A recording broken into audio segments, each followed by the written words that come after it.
Alors j'aimerais qu'on adresse aujourd'hui un sujet qui est celui-ci, donc c'est l'approche multidimensionnelle face à la maladie. Alors comme d'habitude, donc une courte introduction avec la partie définition. Donc ce qu'on appelle une maladie, c'est une altération de la santé des fonctions des êtres vivants, donc animaux et végétaux, en particulier quand la cause est connue, par opposition au syndrome. Là, ça devient déjà intéressant parce que ce qu'on appelle maladie, c'est que la cause est connue, donc on considère qu'on appelle quelque chose une maladie parce qu'on sait, ça vient de ça, en parallèle, en opposition avec un syndrome où la cause est totalement inconnue. Une citation, parmi les citations que j'ai lues, il y en a une qui était particulièrement, je trouvais, percutante. C'était celle donc d'un écrivain essayiste italien, Italo Calvino, qui a dit « La maladie est une conviction ». Donc pour lui, c'est voilà, quand une personne est convaincue qu'elle est malade, comme si elle allait développer lui-même donc les conditions qui vont faire sa maladie, de par la conviction. En regardant un peu ce que disait donc Bernard de Montréal dans La Genèse du réel, sur la maladie, donc il disait avec ces mots, il disait, entre guillemets, les nouvelles connaissances apportées par l'homme intégral, voilà l'homme nouveau, c'est comme vous le mentionnez, raffermiront la fabrique de la vie et permettront enfin à l'humanité de se libérer de ces maux fondamentaux comme la maladie et l'ignorance. Donc il dit voilà, à partir du moment où on passe à une autre étape, la maladie étant un des mots fondamentaux, on sera en mesure un peu de la mettre de côté, de la supprimer. Quant à vous, enfin, par l'intermédiaire des différentes vidéos, différentes émissions, par l'intermédiaire de ce qui est présent dans votre livre, vous présentez vraiment que la maladie a une origine psychologique et que c'est le mental involutif, le mental psychologique de l'homme qui est à l'origine de la maladie autant que telle. Dans le cadre d'une dernière vidéo, vous avez même présenté le fait que souvent, dans le cadre des maladies les plus graves, comme les cancers, le déclenchement, le début de ces maladies graves, c'est toujours, on va dire, un choc, quelque chose qui a précédé. Il y a toujours, en fin de compte, un choc ou quelque chose comme ça, peut-être qu'on pourra l'aborder plus loin, qui précédait le cancer. Et c'est vrai que la maladie, c'est vraiment quelque chose qui fait référence même à la mort chez l'être humain. Et c'est souvent ça, cette quête de lutte contre la maladie, cette quête d'immortalité, qui a amené énormément de personnes vers l'ésotérisme. On pense à la quête du Graal pour l'immortalité. Toutes les écoles de pensée, encore une fois, promettent une sorte d'immortalité sur Terre ou dans l'après-vie. C'est ce qu'aussi promettent les religions. Donc, la maladie, quand on dit maladie à l'homme, ça fait tout de suite référence à sa finitude. Il y a une sorte presque de quête, d'obsession face à la maladie qui fait écho avec la mort et qui rappelle l'homme sa finitude. Et c'est vrai que ce serait intéressant de poser la première question, quelle est votre approche multidimensionnelle de ce que l'homme psychologique appelle la maladie? L'approche multidimensionnelle ou vibratoire face à la maladie, c'est que la maladie est toujours créée par un conflit particulier, supporté par un conflit de base. Okay? Il arrive des chocs de vie et une perte, par exemple, la mort de quelqu'un, etc. Ça touche un conflit de base, l'abandon, etc. Et la personne sous le choc, n'ayant pas conscience du conflit de base, à ce moment-là, elle refuse la mort ou l'abandon de l'autre personne. Voyez-vous, il y a un déni, par exemple. S'il y a un déni, donc il y a un conflit. Et dépendant de la force du conflit, à ce moment-là, ça met la personne en vibration et la personne, si elle n'est pas en mesure de régler cette problématique-là, à ce moment-là, l'énergie va qu'elle aille quelque part et elle survient dans la maladie, par exemple. Développement d'un cancer, etc. Le docteur Hammer disait, lui, que c'est aussi ça, mais c'est que ça déclenche des programmes biologiques. Bon? Dans le sens que le corps se défend, le système immunitaire, si vous voulez, réagit au conflit. C'est beaucoup plus ça, dans le fond, qu'il appelait les programmes biologiques. Et si vous envoyez un message, si vous voulez, ou si vous réagissez d'une certaine façon par rapport à un événement, un choc, etc., et il y a répétition constante et intense, à ce moment-là, ça envoie un message au système immunitaire. Et, par exemple, devant la peur, la paralysie. OK? Si la personne vit beaucoup de peur dans sa vie, etc., très vibrante, bon, ben, elle va paralyser devant la peur, paralyser mentalement, psychiquement devant la peur, et ça envoie le message, si vous voulez, au système immunitaire de paralyser le corps. Voyez-vous? Le système, le message, c'est paralyse, bouge pas devant l'événement, si vous voulez, un ours qui nous attaque, etc. C'est la même chose, c'est une question de survie. Alors, à ce moment-là, le message est tellement fort que le corps répond au message. Dans le sens, le système immunitaire répond au message. Et dans le cas, par exemple, de la sclérose en plaques, okay, ça détruit la myoline. Donc, ça paralyse l'individu éventuellement. La myoline étant la substance, si vous voulez, entre les muscles et le cerveau. Voyez-vous? Alors, c'est le système immunitaire qui crée ça. Voyez-vous? Qui crée cette condition-là de paralyser parce qu'il reçoit le message de paralyser. Voyez-vous? Dans le cas de la sclérose en plaques. Dans le cas d'autres maladies, ben c'est autre chose. Il y a un message tout le temps. Ça a rapport avec le système immunitaire. D'ailleurs, la médecine moderne commence à développer beaucoup plus... commence à se concentrer beaucoup plus sur le système immunitaire au niveau des cancers. Voyez-vous? C'est un rapport direct.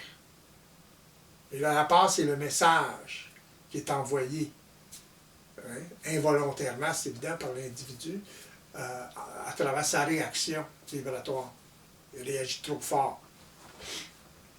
Alors, le système agit en conséquence. C'est comme ça un peu que ça fonctionne. L'approche vibratoire, si vous voulez, c'est un peu comme ça. C'est toujours un message psychique qui est envoyé au corps. Mais totalement inconscient. Et tant que la personne est prisonnière du choc ou du conflit, tant qu'elle ne résout pas le conflit, à ce moment-là, la maladie progresse. Lorsqu'elle prend conscience du conflit, à ce moment-là où on commence à prendre conscience du conflit, la maladie commence à guérir, autrement dit. Parce qu'elle sort du choc, elle sort du conflit. Elle commence à se libérer du conflit. C'est un peu ça l'approche vibratoire. Dans cette espèce d'approche où il y a un côté un peu donc, inconscient, implicite, et le fait que c'est un peu l'individu lui-même qui s'en rend compte, envoie les messages, ça nous fait un peu penser au fameux programme, justement. Est-ce que la maladie peut être considérée comme un programme qui joue contre l'homme? Oui, c'est des programmes dans le sens que c'est des automatismes. Voyez-vous? Un programme, c'est un automatisme. Autrement dit, c'est une mémoire qui est tellement répétée qu'elle devient automatique. Donc, elle crée un automatisme de réaction. Elle crée une réaction. Que ce soit une réaction du corps, ou que ce soit une réaction psychique, psychologique, c'est la même chose. La personne réagit à ça, de façon inconsciente, habituellement. Alors, au niveau du corps, c'est que la réaction est tellement forte que l'énergie doit se canaliser quelque part. Elle se canalise de cette façon-là. Autrement dit, c'est comme si le corps essaie de résoudre le problème, résoudre le conflit. Mais en essayant de résoudre le conflit, il crée la maladie. Voyez-vous? Le cancer, par exemple. Si on peut appeler ça une maladie. Voyez-vous? Qu'est-ce que c'est le cancer? C'est le développement d'une masse voyez-vous? Dans le corps. Mais c'est pas c'est pas toxique comme tel. Voyez-vous, ça grossit, ça bloque, ça empêche la respiration, ça empêche un organe de fonctionner. C'est ça que ça fait, le cancer. Voyez-vous? C'est pas nécessairement comme un empoisonnement. Voyez-vous? Voyez ce que je veux dire? Donc, ça réagit comme ça. Il faudrait explorer ça encore plus pour découvrir exactement ce qui se passe. Là, mais... C'est vrai qu'un peu dans cette approche, comme vous l'avez cité, d'immobilisme, quand on aborde le cancer, on parle aussi parfois de métastases. C'est des choses, voilà, des masses rigides qui sont comme immobiles. Donc il y a vraiment ce côté, comme une traduction limite biologique de ce message, on ne bouge pas, on ne bouge pas, on ne bouge pas. Et stase, qui vient du latin grec, qui veut dire immobilisme. Ouais. Donc c'est quoi? C'est une traduction biologique du message ne bouge pas face à une peur? Ouais, c'est ça, c'est la résultante de. C'est le psychisme, ce que la personne vit mentalement, psychiquement, c'est très puissant. Voyez-vous? Et ça agit d'autant plus puissamment parce que l'individu n'en a pas conscience. Voyez-vous, là? Alors, c'est naturel dans un sens. C'est une protection. Voyez-vous? Mais ça crée ce que ça crée. Si la personne était consciente, ben, elle résoudrait le conflit. À ce moment-là, elle n'aurait pas à vivre la maladie ou le cancer. C'est pour ça qu'une personne, c'est pour ça, par exemple, qu'une personne ou une personne éveillée vibratoirement peut résoudre les conflits, justement, qui peuvent créer la maladie. Dans ce sens, on ne peut pas éradiquer la maladie complètement, là. Ça, c'est une illusion. Il faut faire attention comment on dit ça. Vous citiez Bernard qui parlait de ça. Je trouve ça exagéré un petit peu. C'est pas nuancé. Dans le sens que, oui, dans un sens, mais ça se fait parce que l'individu est en mesure d'observer les conflits qui peuvent créer des choses comme ça, ou un cancer. Lorsqu'il en prend conscience, à ce moment-là, il sait que c'est un conflit. Alors, il travaille pour... ou il se fait aider par quelqu'un, par exemple, pour le voir, ce conflit-là, s'il ne le voit pas. Alors, à ce moment-là, il y a guérison. Il y a guérison parce qu'en prenant conscience, il va adresser l'origine même de la maladie. Oui, et ça ne nourrit plus le cancer. Ça ne nourrit plus la maladie. Le problème, c'est que psychiquement, l'être humain nourrit la maladie, quelle qu'elle soit. Voyez-vous? Il répète la même expérience, il est pas capable de résoudre le conflit. N'étant pas en mesure de résoudre le conflit, il est en vibration, il y a un conflit. Quand vous êtes en conflit, vous êtes en vibration. Bon, ben, cette mise en vibration-là, elle permet la maladie. Quand c'est trop fort, là, ça crée la maladie. Voyez-vous? Cancer ou n'importe quoi d'autre. Ou ça va à une partie très faible du corps. Plus faible, par exemple. Parce qu'il y a conflit. Et à l'origine de ce conflit, et au début de cette interview, vous avez dit qu'il y avait un déni. Qu'est-ce qu'on vous entendez par un déni face à un choc? Parce qu'il y a des personnes qui vont subir un choc, je ne sais pas, pour une rupture amoureuse ou que sais-je, ils vont le voir, ce choc-là. Ils le savent, en fait, ils vont le conscientiser psychologiquement. Et quel est le mécanisme qui va faire qu'ils sont en déni d'un point de vue multidimensionnel? OK. Bon, ben, dans le cas d'une personne qui vit une peine d'amour, par exemple, bon, ben, il est en déni de la réalité. OK? Lui, il ne sait pas que la raison pourquoi il vit ça, il vit un conflit comme ça, c'est qu'il est en conflit avec la réalité vibratoire. Dans le sens que si la personne le laisse, c'est parce que la relation ne peut pas fonctionner. Voyez-vous? Ou ne fonctionne pas. Même si il apprécie même pas la personne, il va vivre ça quand même. Là, il y a une contradiction, là. Puis la personne est en déni de la réalité, elle ne peut pas la voir. Voyez-vous? Donc, elle est en déni de la réalité, donc il y a un conflit. Voyez-vous? C'est clair? C'est un déni inconscient dans ce cas-là. Oh, oui, c'est inconscient. Le déni est tout le temps inconscient. La personne ne décide pas d'être en déni. Elle ne peut pas Oui, être c'est ça consciente. la subtilité. Sur la personne, peut-être qu'elle est au courant, effectivement, comme vous le citez, qu'elle est plus avec cette personne. En plus, vous le mentionnez très bien, ça se trouve, voilà, par exemple, elle ne l'aimait même pas, mais il fallait quand même avoir un déni. Oui, parce qu'elle ne se connaît pas, elle n'est pas consciente comment ça fonctionne vibratoirement, le système. Alors, elle a créé une habitude avec cette personne-là, premièrement, quand ça fait 5 ans, 10 ans qu'elle est avec. Bon. Fait que, il y a un automatisme à être avec la personne, parler avec la personne, etc., premièrement. Et, par exemple, même si elle n'apprécie pas la personne, il y a ce besoin même s'il se chicane tout le temps, ou voyez-vous, il y a un besoin de l'autre personne. C'est ça un lien émotionnel, d'ailleurs.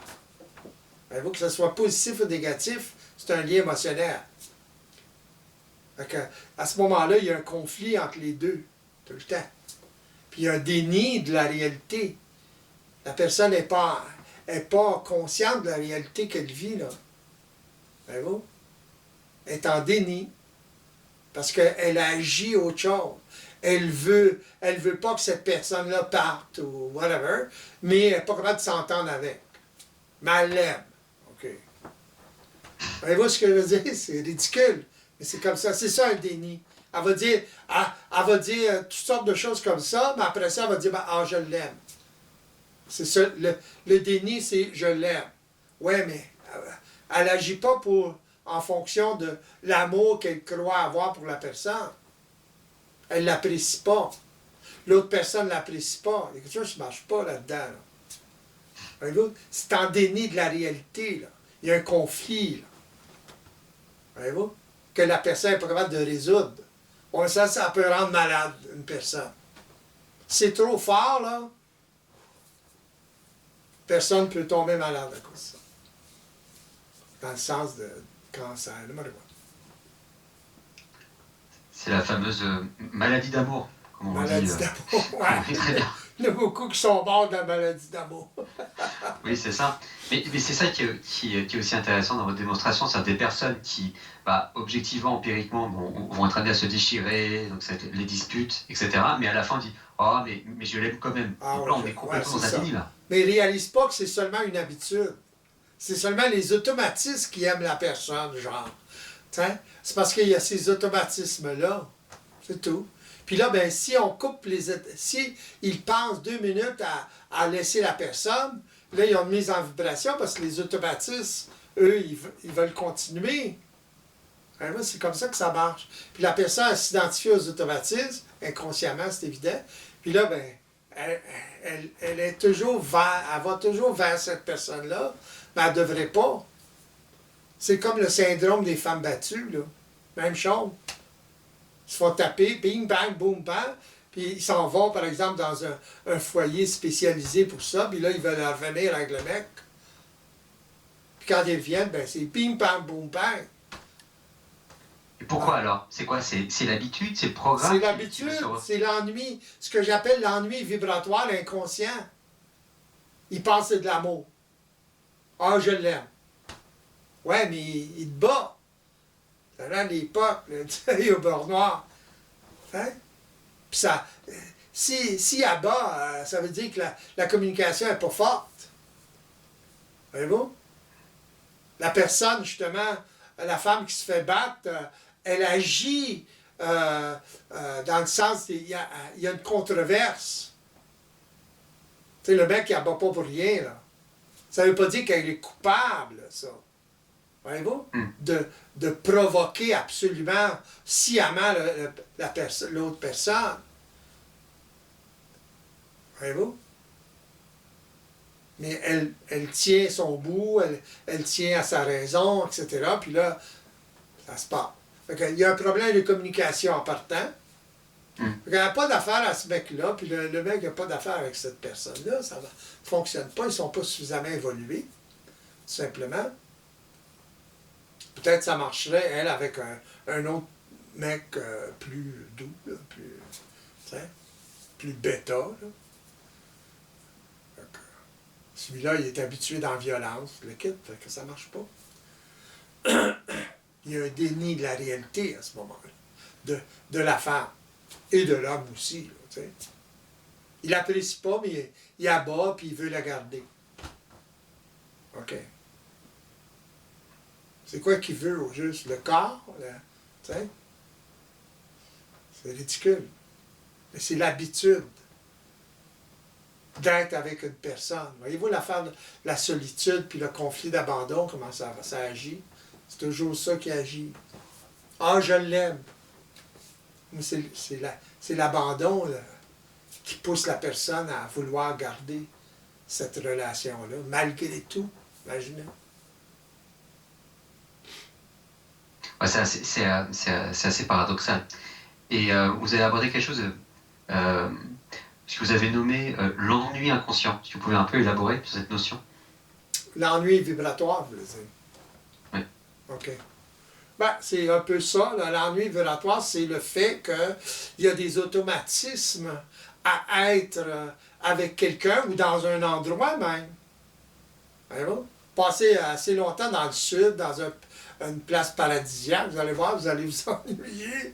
Vous allez, de temps en temps, vous allez vouloir revivre ça. Bon, il y a un ennui vibratoire. Voyez-vous? Vous n'avez pas conscience, mais vous avez créé une habitude parce que vous avez été là 3 mois, par exemple. Voyez-vous? Il y a une vibration là-dedans, il y a de la mémoire. Fait que vous étiez bien là-dedans. Là, vous retournez au travail, en ville, etc. C'est plus la même chose, là. Voyez-vous? Vous avez vécu la bohème pendant 3 mois, puis là, vous retournez au travail, puis boulot de dos. Fait que, il y a un ennui vibratoire. Et ça peut être, la plupart du temps, c'est vis-à-vis d'une personne. Voyez-vous? Vous ennuyez de la personne, mais c'est un ennui vibratoire. Ce sont les automatismes d'être avec la personne. C'est sécurisant. Ça comble partiellement, si vous voulez, la solitude d'un individu. Voyez-vous? Malgré tout. Regardez, parfois ça supplante, parce que c'est chevauché par le conflit d'abandon, etc., tout ça mélangé ensemble. Fait que la personne, elle veut absolument rester avec cette personne-là, mais ils n'ont pas d'affaires ensemble, mais c'est pas grave. Ils sont habitués ensemble. Beaucoup de gens qui sont pognés comme ça. Il y a beaucoup de cas comme ça, où il y a même des couples, vous l'avez cité, où il va y avoir de la violence, Ouais. il va y avoir une sorte de Verbal, misère, mais la personne va dire, bah, c'est soit ça, soit la solitude. Ouais, c'est ça. Ouais. Parce que c'est pas tout le monde qui peut entamer des relations avec beaucoup de gens, là. Qui ont de l'entre-gens, si vous voulez. Surtout pour les hommes avec les femmes avec les hommes. Fait que quand ils en ont un ou une, là, ils s'accrochent. Ils ne veulent pas être seuls. Ça, c'est le conflit d'abandon, là. La peur de l'abandon. C'est toujours la peur de la survie. La peur de ne pas survivre. C'est ça, fondamentalement. Ce que l'enfant vit en naissant.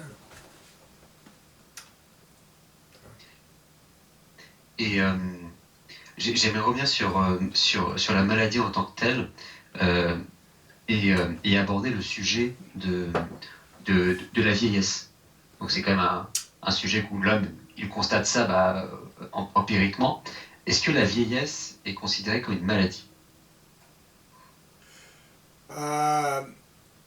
J'ai lu quelque chose dernièrement il disait qu'on devrait considérer ça comme une maladie, justement. Hein? Parce que ce qui se détériore souvent, c'est la négligence, si vous voulez, des gens à faire attention à leur santé, s'occuper de leur santé. Hein? Ça, c'est mental, c'est psychique, dans le sens que c'est une question de sensibilité. Il y a des gens qui ils ont 50 ans, 60 ans, ils n'ont jamais fait d'exercice, ils ne font jamais d'exercice. C'est pas obligé d'être de l'exercice très fort, là, la course à pied ou des choses comme ça. Ça peut être des choses comme du Qigong, du yoga, tai chi, etc. Ça garde en forme. Voyez-vous? Fait que, on peut rester longtemps. Si on prend soin de notre corps, on fait attention à notre alimentation, etc., ben on vieillit moins vite. Mais là, c'est psychique. Plus on est conscient, plus on est éveillé, moins on vieillit vite, rapidement. À cause de ça. Voyez-vous? Et à cause que aussi, on ne se laisse pas englober par des pensées négatives, des conflits ou des automatismes. Parce qu'un automatisme, ce que ça fait, c'est que ça crée une atmosphère mentale. Ça vous met en vibration, mais ça crée une atmosphère mentale. Alors, une personne qui est éveillée est en mesure de l'observer, ça. Donc, d'intervenir. L'observation intervient dans le sens que ça transmute l'énergie. L'énergie, la qualité énergétique étant justement au départ l'atmosphère négative ou whatever que l'individu vit dans son mental. Quand vous êtes en mesure de l'observer en tant qu'automatisme, à ce moment-là, ça neutralise, ça change, ça transmute complètement. Ça devient de l'énergie indifférenciée, puis là, ben, vous avez chaque analyser cette énergie-là comme vous voulez. Voyez-vous? C'est ça lorsqu'une personne commence à s'éveiller, elle commence à observer. Mais l'observation, c'est une observation vibratoire. Comment dire, c'est une observation de la mécanique vibratoire. Ce n'est pas une observation psychologique seulement. Voyez-vous? Je fais une différence entre l'éveil vibratoire et l'éveil psychologique. Beaucoup de gens sont éveillés psychologiquement. Surtout les gens que j'ai en consultation, la plupart sont éveillés psychologiquement, mais ça ne veut pas dire qu'ils sont éveillés vibratoirement. Voyez-vous? Alors, il y a beaucoup de résistance à l'éveil vibratoire. Pourquoi? Parce que les personnes ont l'impression de perdre le contrôle. Parce que en consultation, ils vont essayer de comprendre, ils vont essayer de s'accaparer. Voyez-vous? De quoi? De la connaissance, ou ils vont essayer de se rappeler de ça. Donc, de récupérer. Voyez-vous? En faisant ça, ben, ils s'empêchent de réaliser et il empêche que l'information soit digérée ou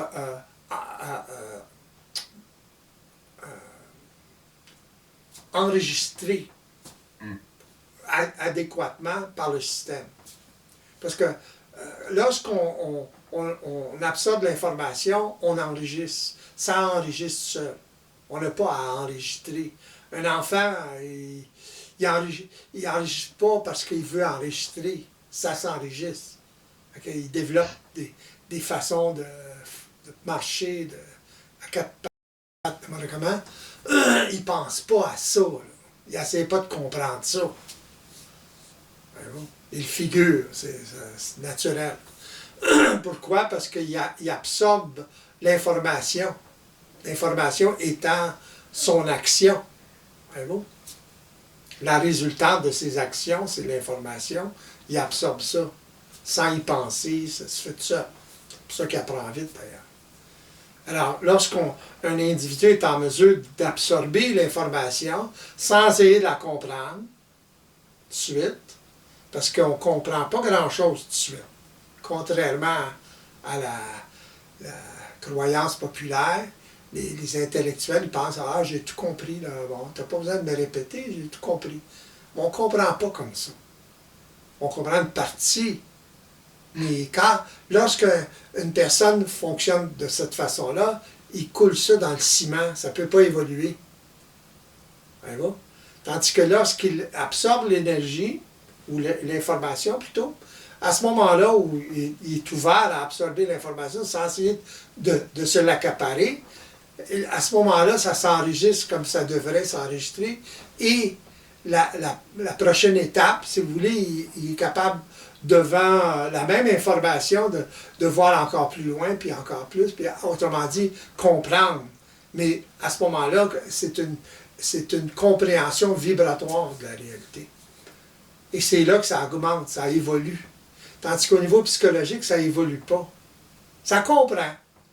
Mais c'est limité dans la compréhension, parce que c'est limité au psychologique, à la compréhension psychologique, unidimensionnelle. Que les gens ont l'impression d'être intelligents, comme ça. Ouais, c'est une forme d'intelligence, mais c'est limité. C'est pour ça que les gens souffrent. Ils ne savent pas qu'ils sont assujettis à des automatismes qui s'ils n'en prennent pas conscience, éventuellement, ça va les rendre malades. Ça va les faire vieillir encore plus vite, puis ça va les rendre malades, c'est évident. Parce qu'au moindre choc, ils vont avoir de la difficulté à régler le conflit qui va créer la maladie.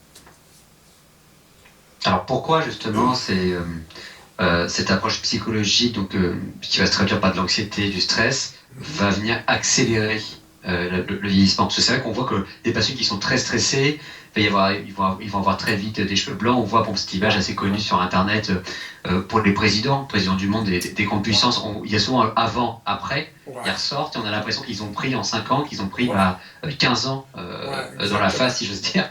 Et qu'est-ce qui explique ce phénomène alors? C'est justement le stress, l'anxiété, l'anticipation, etc. C'est très... comment je dirais ça? C'est pas naturel.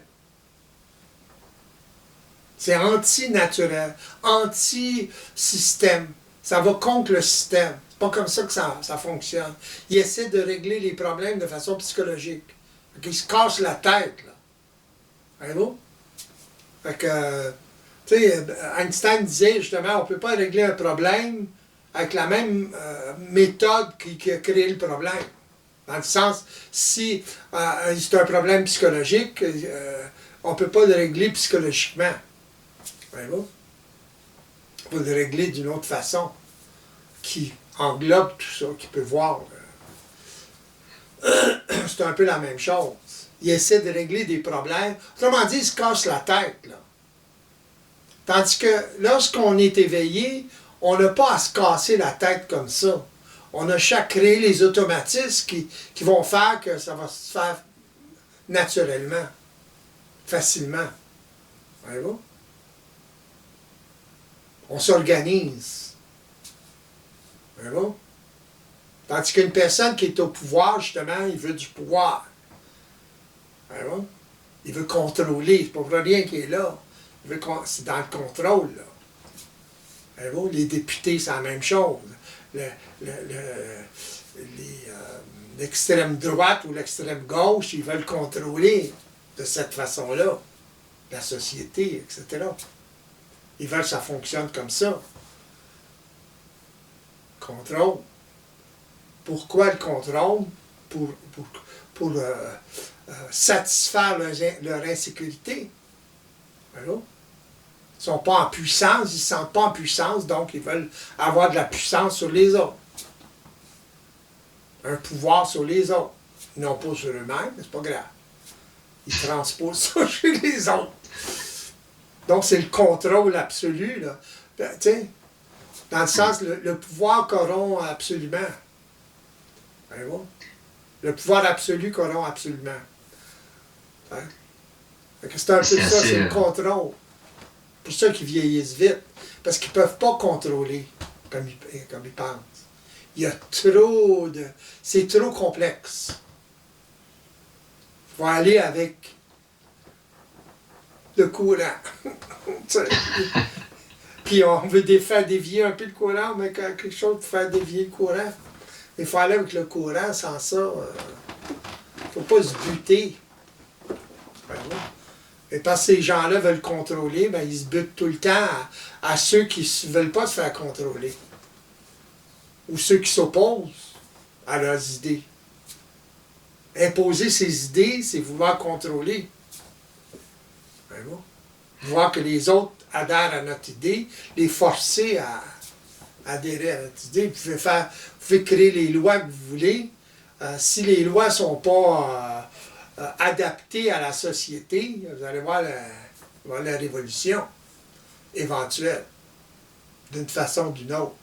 Surtout aujourd'hui, avec les réseaux sociaux, ça va vite. Regardez ce qui est arrivé en Égypte, pour quelques années, 20 ans peut-être, 15-20 ans. C'est le début de comment est-ce qu'ils appelaient ça, non? En tout cas, il y avait un nom spécifique pour ça. Mais c'est les réseaux sociaux qui ont fait ça. La communication, ça va vite. C'est la révolution orange ou quelque chose comme ça, il me semble. Ouais, Révolution. Oui. Ça a commencé en Égypte, après ça, il y a d'autres pays qui ont vécu la même chose. Parce qu'ils l'ont vu sur les réseaux sociaux. Il y a plus de communication qu'avant.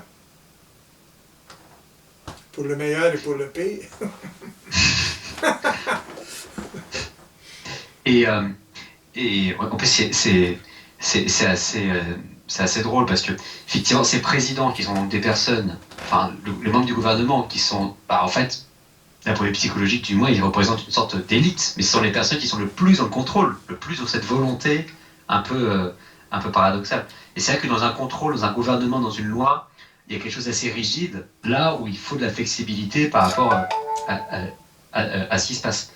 Et dans ce cas-là, sur le corps, c'est-à-dire cette espèce d'obsession pour le contrôle, cette espèce d'anxiété, qu'est-ce qui crée justement le fait que le corps s'affaiblit? C'est quoi? C'est l'énergie qui va venir affaiblir le corps? Qu'est-ce qui va créer justement ce vieillissement accéléré sur le plan biologique? Ça, c'est l'énergie qui aurait dû alimenter les cellules. Qu'est-ce qui crée ce désagrégement? En ce qui a trait au contrôle, c'est l'absence de contrôle. Voyez-vous? L'absence de contrôle, lorsque la personne réalise qu'elle n'est pas en contrôle, elle panique. Cette panique est en vibration. Dépendant à quel point elle est en vibration, ça va l'affecter physiquement, mentalement, c'est évident, et physiquement. C'est tout le temps là-dedans, là. Ça répète ça tout le temps, elle est tout le temps en train d'avoir des chocs, il y a tout le temps des conflits. Le conflit, c'est ça. Le conflit, c'est la perte de contrôle. Elle veut le contrôler, mais on ne peut pas contrôler l'extérieur. Alors, on peut contrôler l'intérieur, mais pas de la façon que les gens pensent. Mais on ne peut pas contrôler l'extérieur, c'est trop complexe, il y a trop de paramètres. Alors, la personne, elle peut contrôler jusqu'à un certain point, d'un coup, elle perd le contrôle. Lorsqu'elle perd le contrôle, là, ça va mal à la chope, là, elle panique. Il y a une panique dans le sens que, pourquoi elle contrôle? Par insécurité. Parce qu'elle est fondamentalement insécure. Fait qu'elle veut contrôler pour se sécuriser. Donc elle anticipe, c'est évident. Alors elle veut anticiper, c'est vouloir que ça se déroule d'une certaine façon.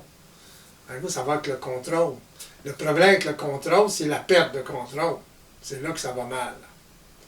Puis quand ils perdent le contrôle comme ça, ça arrive en vibration, pas à peu près. Dépendant de l'historique de la personne. Il y en a qui vivent plus que d'autres. C'est comme souffler un ballon. Un ballon. Souffler un ballon, au début, là, c'est dur que ça prenne l'expansion. Mais après ça, lorsqu'ils se dessoufflent, facile de leur souffler. C'est un peu la même chose quand les gens vivent des grosses mises en vibration quand ils sont jeunes. Ils continuent dans leur vie à être plus vibrants que d'autres. À cause qu'ils ont reçu des chocs, le ballon s'est gonflé, c'est facile de le gonfler. Par des chocs, des fois des petits chocs. Une affaire de rien peut affecter une personne, puis ça n'affecte pas l'autre personne. Parce que l'autre personne n'est pas habituée à... Son ballon n'a pas pris beaucoup d'expansion. Elle n'a pas beaucoup vibré, pas eu beaucoup de chocs dans sa vie qui sont accumulés. Alors, c'est plus facile pour elle de dealer avec ça. Un mot. C'est un peu... C'est mécanique. Plutôt regarder ça d'une façon mécanique. Et justement, dans cette approche mécanique, je pensais effectivement aussi donc à l'inverse. Donc là, on voit bien que psychologiquement, avec une approche psychologique, on va accélérer un vieillissement de par les programmes qu'on ne contrôle pas. Je pensais aussi, vous savez, aux effets placebo. C'est-à-dire de faire croire à une personne voilà, qu'il va y avoir un médicament miracle, où il y a aussi des expériences scientifiques qui sont faites, même couramment dans les hôpitaux, où on ne met pas la dose de médicament, mais on met de l'eau ou du sucre, et la personne va guérir. Quel est le mécanisme derrière ça, justement? Le mécanisme derrière ça, c'est la conscience. La puissance de la conscience. Même si la personne n'en a pas conscience. Voyez-vous? Il n'y a pas conscience de ces mécanismes-là. Mais c'est très puissant. Voyez-vous? La base même de l'observation multidimensionnelle ou vibratoire, c'est basé là-dessus, c'est le fait d'avoir conscience de l'automatisme en temps réel qui fait toute la différence. Si une personne n'en a pas conscience, à ce moment-là, l'automatisme est puissant. Voyez-vous? Donc, l'effet placebo, c'est la même chose. La personne n'a pas conscience de ça. Donc, on lui dit, bon, ben, voilà une pilule, puis elle croit à ça parce que c'est un médecin avec une robe blanche. Puis, dans un hôpital, puis là, ben, il croit. Puis, il donne quand même une pilule placebo, par exemple. Il n'y a rien dedans. Mais elle le croit. Que la puissance de sa conscience, c'est ce qui crée l'effet placebo. Mais elle n'en a pas conscience. Je ne sais pas si ça se comprend. Si, tout à fait. Bah oui, parce qu'elle n'a pas du tout conscience que c'est un effet placebo, et c'est un peu comme on avait évoqué dans les dernières vidéos. C'est que les programmes ne sont jamais aussi puissants que lorsqu'ils sont inconscients. Et là, elle pense, donc elle est persuadée qu'il y a un médicament, alors en fait, il n'y a rien, ça. Mais le produit lui-même, les conditions sont... C'est ça, et c'est le produit, justement, de ce que c'est de la conscience. Autrement dit, ce que c'est la vie, ce que c'est être en vie. Voyez-vous? Il y a une puissance là-dedans. Mais pour l'homme évolutif, elle n'est pas consciente, cette puissance-là. Autrement dit, la personne n'est pas consciente de cette mécanique-là. Voyez-vous? C'est ça l'homme nouveau. L'homme nouveau, c'est l'être qui est éveillé au mécanisme vibratoire de la vie. À ce moment-là, ben, il rentre dans sa puissance, il rentre dans sa personne, autrement dit, dans son identité. Une personne qui est le moindrement dans son identité commence à contrôler sa vie, contrôler son énergie ou gérer son énergie. Voyez-vous? Quand vous êtes en mesure d'observer les mécanismes, vous commencez à gérer votre énergie, là, parce que l'énergie contenue dans l'automatisme ou qui crée l'atmosphère est transmutée automatiquement lorsque vous l'observez. Voyez-vous? Un peu comme l'effet placebo, dans le fond. Voyez-vous? Mais là, au début, c'est plus ou moins conscient, puis ça a un effet. Pareil comme ça a un effet pour l'effet placebo. Voyez-vous la similitude, là? Fait que ça, c'est la conscience de l'individu. Le fait qu'il est en vie, autrement dit. C'est la puissance de la vie, ça. La conscience. Alors, à ce moment-là, ça l'agit.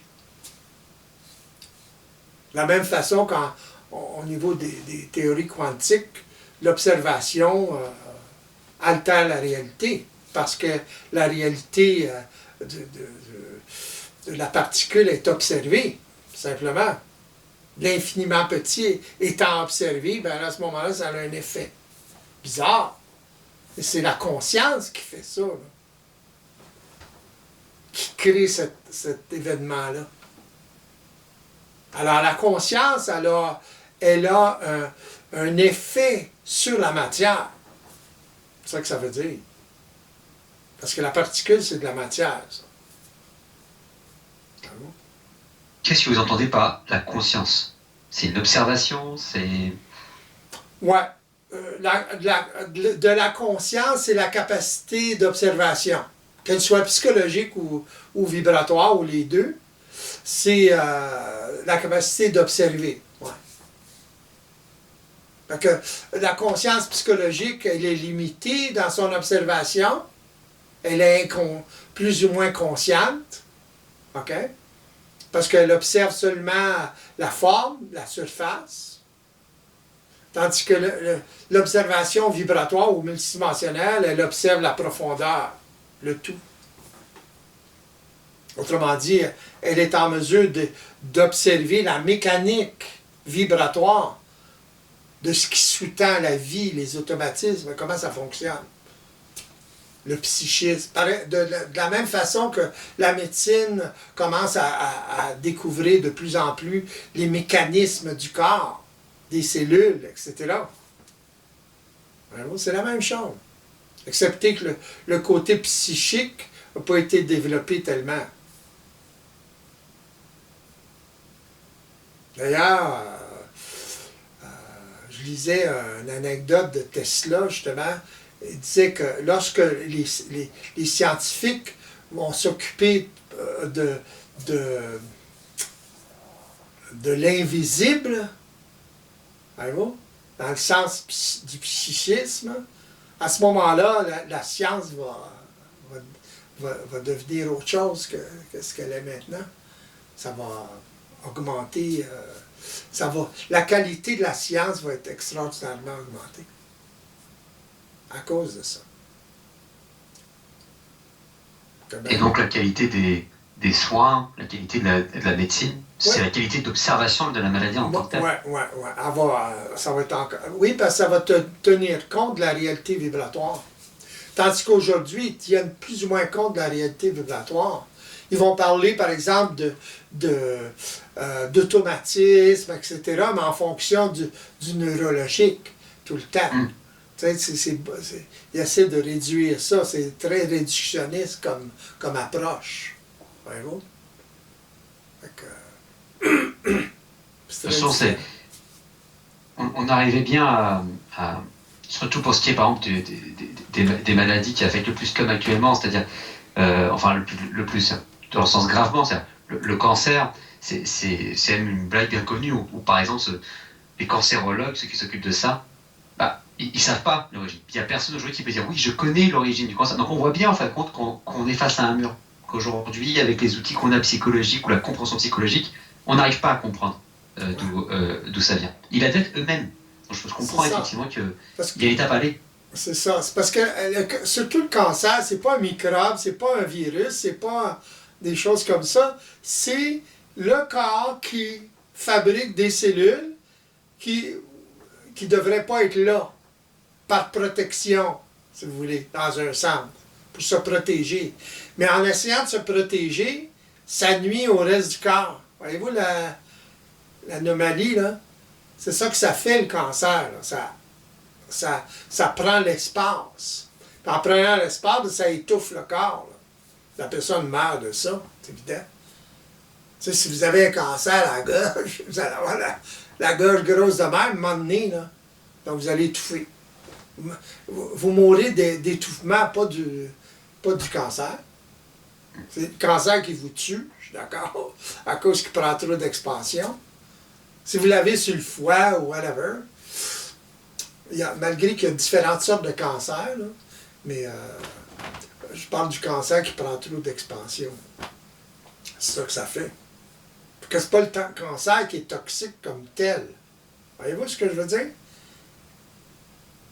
Il est toxique pour le corps parce qu'il prend de l'expansion. Trop rapidement. Il n'est pas essentiellement toxique. Il n'est pas par essence toxique. C'est la place qu'il prend qui... C'est ça. Ouais. Parce que ça fait partie du corps, c'est des cellules du corps qui sont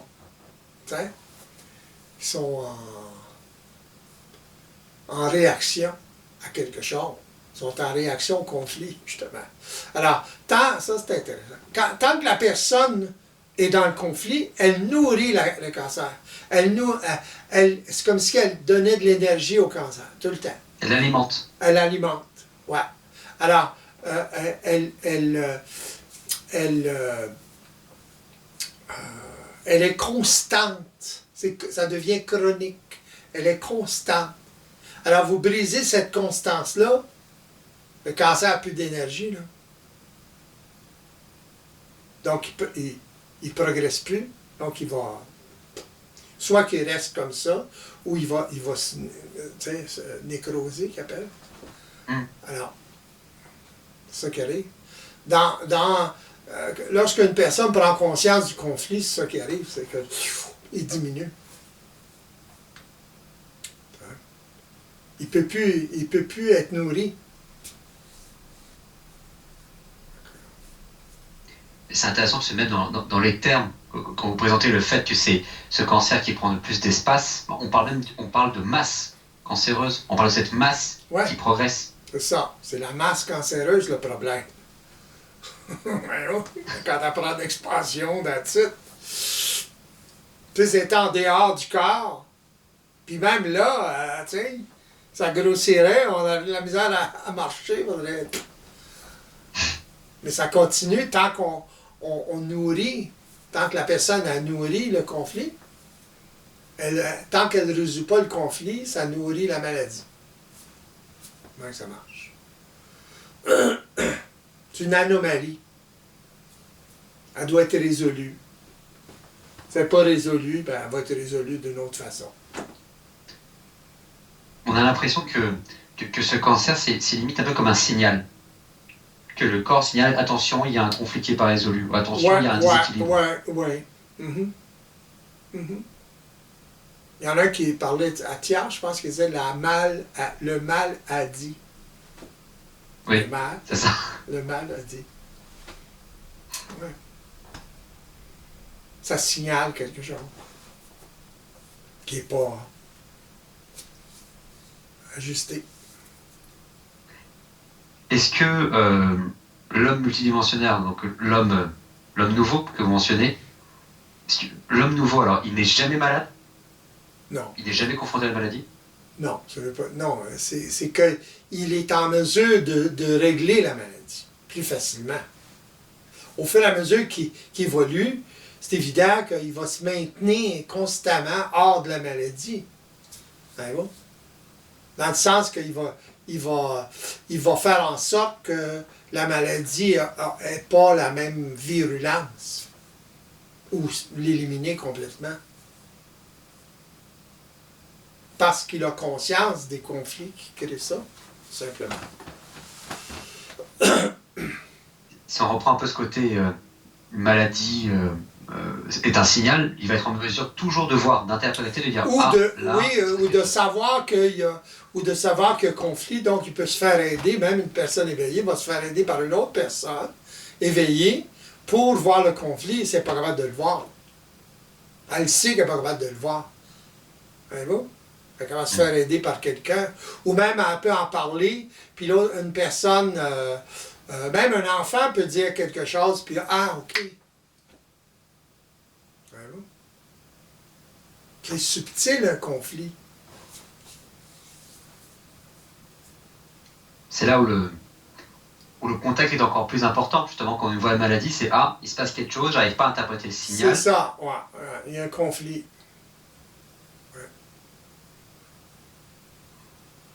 Très subtil. Ça peut être extrêmement subtil. Moi, j'avais un conflit justement avec mon âge et mon corps. Dans le sens que mon mental, mon âge, mon corps. Dans le sens que parce que je suis en forme pour mon âge, à ce moment-là, je me comportais comme un gars de 30 ans, de 40 ans, pour travailler, pour faire toutes sortes de choses. Mais mon corps, il vieillit, là, quand même. Il se fragilise. Voyez-vous? Alors, je n'avais pas conscience de ça. J'étais tout fier que, j'étais en forme, maman. Ouais, mais, je vais avoir mal à un genou, je vais me faire mal. on y pense pas sur le coup, bon, je me suis fait mal. Ouais, mais quand ça persiste, puis là, c'est à cause du travail trop dur, il faut pas faire attention. Là, il y a conflit, là. Il y a conflit entre ce qu'on est, ce que je suis en ce moment, avec l'âge que j'ai, et l'illusion que je peux fonctionner encore comme à 30-40 ans parce que je suis en forme. C'est pas facile à voir, c'est subtil. Voyez-vous? Mais la maladie, autrement dit, mon mal de genou, me l'a dit, éventuellement, j'ai réalisé. Voyez-vous? J'ai réalisé, puis il y a un conflit, là. Ça marche plus, là. Je me suis fait mal parce que j'ai forcé plus, comme si j'avais 30-40 ans. Voyez-vous? Alors j'ajuste ça. Je fais attention. Je fais attention à mon corps qui est plus fragile qu'avant. C'est une réalité. Voyez-vous? Mais c'est pas facile à se rentrer dans le coco, ça. Voyez-vous ce que je veux dire? Quand on est en forme, on fait de l'exercice, attends, vous faites vivre ça à 40 ans. Si vous poussez trop, par exemple, les exercices, la course, whatever, puis là, vous avez mal partout, puis vous avez un problème de jambe ou de, je sais pas moi, de dos, ben, posez-vous des questions. Dans ce sens-là. Il y a quelque chose que vous faites qui est trop exagéré pour votre corps. Fait que là, il y a un déni, là, il y a un conflit. Voyez-vous? Même Donc les là, accidents, c'est comme ça. Oui. Donc là, c'est la maladie, la douleur, elle est considérée comme une sorte de variable d'ajustement. C'est attention, il y a déséquilibre. Ouais. Quand vous avez une douleur pendant une couple de mois, là, ça ne guérit pas aussi facilement qu'avant. Là, vous posez des questions, là, ça vient, ah, OK. Ouais, c'est ça le problème. Mais ça, c'est pas visible, très visible, ça, là. De le regarder comme ça, c'est pas évident, là. Voyez-vous? Parce que vous êtes habitué à, bon, je suis en forme, je fais tout ça, hein? Mais là, vous ne faites pas le lien avec...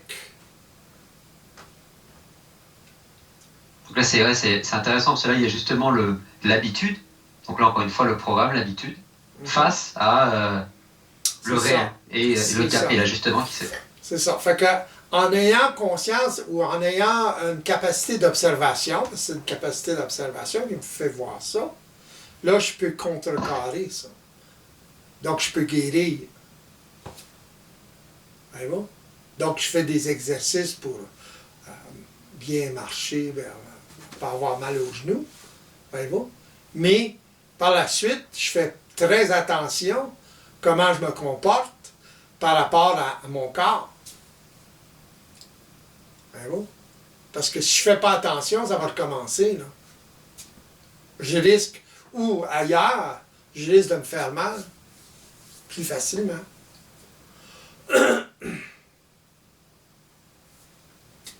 Alors, en observant ce phénomène-là, on ajuste. On s'ajuste à la réalité. On n'est plus en déni. Ben oui, c'est subtil le déni.